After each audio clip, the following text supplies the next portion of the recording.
So hello aspirants. So today we are going to discuss the set A of APFC exam जो कि अभी हमारा ना ये 2 जुलाई को हेल्ड हुआ था एग्जाम। ठीक है। सो इसमें हम आज क्या करेंगे, सिर्फ अकाउंट्स के क्वेश्चंस जो हमारे मेनली रहेंगे, हम अकाउंट्स के क्वेश्चंस का डिस्कशन करेंगे। ठीक है।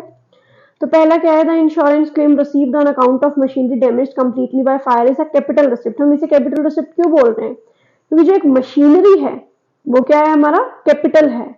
Capital in the sense long term asset है। ठीक है। फिर नेक्स्ट है हमारा question number 42, according to the accounting standard. Accounting standard क्या होता है? एक सेट है हमारा, एक ये गाइडलाइंस हमारी फॉलो, गाइडलाइंस जो हमारी फॉलो होंगी। ठीक है।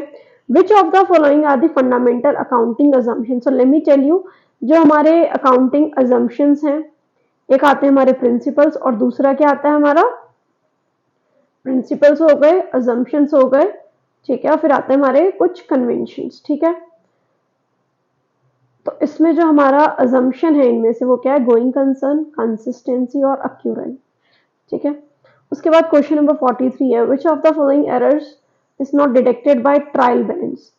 A credit purchase of rupees 1000 from Mr. Singh is credited wrongly to the account of Mr. Akash.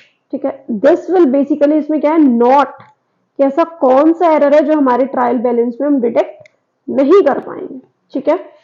फिर नेक्स्ट आता है हमारा, विच of the following statement is correct. इसमें से क्या है, प्रोविजन, इन्होंने क्या पूछी है, करेक्ट। तो प्रोविजन क्या होता है, ऑब्वियस सी बात है, हमेशा हम क्या करते हैं, अगेंस्ट प्रॉफिट ही चार्ज करते हैं। फिर आता है हमारा कि विच of the following is not, याद रखना इस वर्ड को, नॉट कह रहे कि कौन सा ऐसा है जो एरर ऑफ कमीशन नहीं है। तो इसमें क्या है हमारा, जो हमारा कैश सेल्स रहेगा, अगर वो हम क्या है कैश बुक में रिकॉर्ड ना कर जब हम उसे रिकॉर्ड करना ही भूल जाएं। ठीक है। फिर हमारा नेक्स्ट जो है अपना, देखते हैं कौन से पेज पे था। ठीक है। फिर आता है हमारा क्वेश्चन नंबर 77। ठीक है। मैं फिर से रिपीट कर रही हूँ, ये सेट नंबर ए है। ठीक है। फिर in a business firm assets of business are valued on the basis of their intrinsic value rather than realizable value. This accounting is based on going concern concept. ठीक है। फिर उसके बाद है हमारा बेसिकली ये जो न्यूमेरिकल है वो हम एंड में कर लेंगे। क्वेश्चन नंबर 78, 79 पे आ जाते हैं जल्दी से। देखिए, which of the following is not a major consideration in the selection and application of accounting policy. अब मैंने आपको बताया था कुछ प्रिंसिपल्स होते हैं, कुछ असम्पशंस होते हैं हमारे, उसमें से प्रूडेंस भी एक है, कंसिस्टेंसी भी एक है, मटेरियलिटी भी है, लेकिन सब्सटेंस ओवर फॉर्म नहीं है। ठीक है। तो इसका राइट आंसर क्या होगा, सब्सटेंस ओवर फॉर्म। अब क्वेश्चन नंबर 80 है। ठीक है। अभी हम थोड़ी देर में करते हैं इसको, एक न्यूमेरिकल है हमारा। ठीक है। उसके बाद हम देखते हैं कुछ हमारे ऑडिटिंग के भी क्वेश्चंस आए थे। अगर हम देखें एपीएफसी में भी काफी क्वेश्चंस अकाउंट्स के कवर कर लिए गए थे। ठीक है। तो लेट्स सी कि नेक्स्ट जो हमारा ऑडिटिंग का क्वेश्चन आया वो कैसे आए हैं क्वेश्चंस इसमें ऑडिटिंग के। ठीक है। अब यहाँ पे फिर 107 क्वेश्चन नंबर है। ठीक है। क्या है, the value of long term investment in shares is subject to wide fluctuations. अब क्या है कि फ्लक्चुएशंस होती हैं, प्रॉफिट क्या है ऊपर नीचे होता रहता है। तो ऐसा कौन सा प्रोविजन रहता है, कौन सा कन्वेंशन बोलता है ये चीज कि तुम्हारा ये प्रोविजन होना चाहिए कि तुम क्या है कि लॉस को दिमाग में रख लो।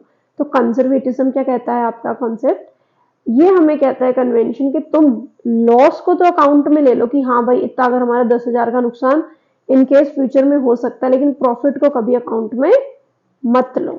ठीक है। फिर हमारा आता है क्वेश्चन नंबर 108 जो कि विच of the following is not an aspect of auditing. ठीक है। एक चीज याद रखना, अकाउंटिंग और ऑडिटिंग में बहुत ज्यादा डिफरेंस है। तो जो बुक्स ऑफ अकाउंट हमारी बनती है वो हमेशा ऑडिटिंग में ही बनती हैं, वो कभी भी हम ये बेसिकली क्या होती है, फाइनेंशियल अकाउंटिंग का पार्ट है। ठीक है। Preparation of books of account क्या है, हमारी फाइनेंशियल अकाउंटिंग कवर करती, कभी भी ऑडिटिंग में बुक्स ऑफ अकाउंटिंग नहीं बनते। लेकिन इसका जो रहता है ना कि इसको एग्जामाइन करना कि जब बुक्स ऑफ अकाउंटिंग में कोई झोल तो नहीं हुआ है, ये सब चीजें ऑडिटिंग में होती हैं। ठीक है। लेकिन बनाया कहाँ जाता है इनका, इन्हें फाइनेंशियल अकाउंटिंग में बनाया जाता है, ठीक है। उसके बाद आता है which of the following sets the scope, timing and direction of the audit and guides the development of the more detailed audit plan। अब ये कौन करता है? ये हमारा करता है ओवरऑल ऑडिट की जो हमारी स्ट्रेटजी रहती है, ठीक है, उसके बारे में है। फिर गुडविल अकाउंट क्या है? अब एक चीज याद रखना, 3 टाइप के हमारे अकाउंट होते हैं, रियल, नॉमिनल और पर्सनल। पर्सनल तो देखो हम नाम से समझ गए, किसी ह्यूमन बीइंग का, इंडिविजुअल का अकाउंट। रियल अकाउंट होता है एसेट्स, ठीक है। नॉमिनल तो हमारा इनकम एक्सपेंडिचर, नॉर्मल अकाउंट हो।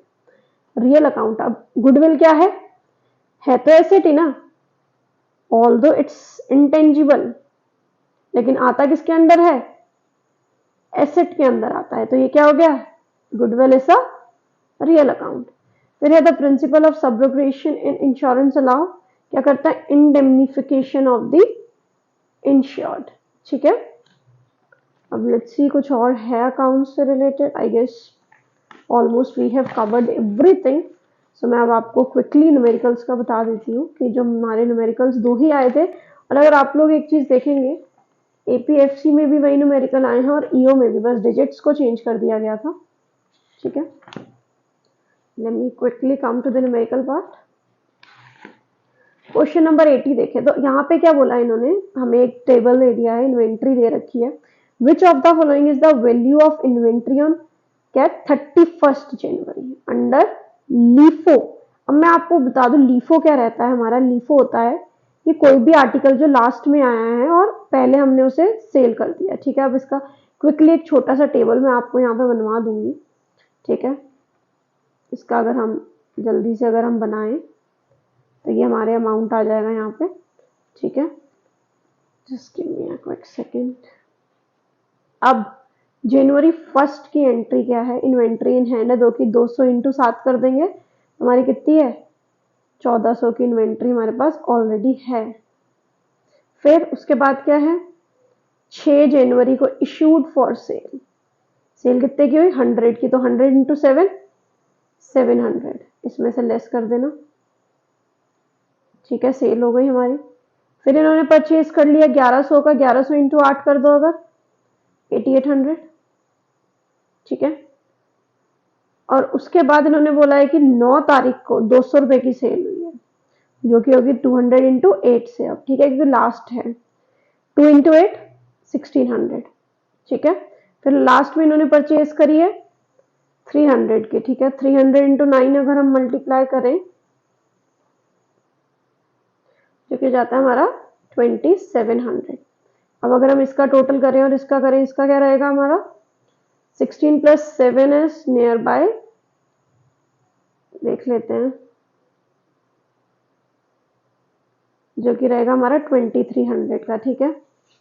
और जो ये हमारा इसकी अगर एडिशन की हम बात करें तो ये हो गया 000, ये हमारा लमसम कुछ 12,000 के लमसम अमाउंट आ जाता है इसका, देख लेते हैं, ठीक है,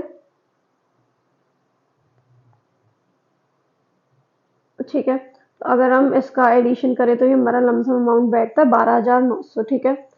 तो हमारा मतलब मेन टोटल तो 12,900 ही है।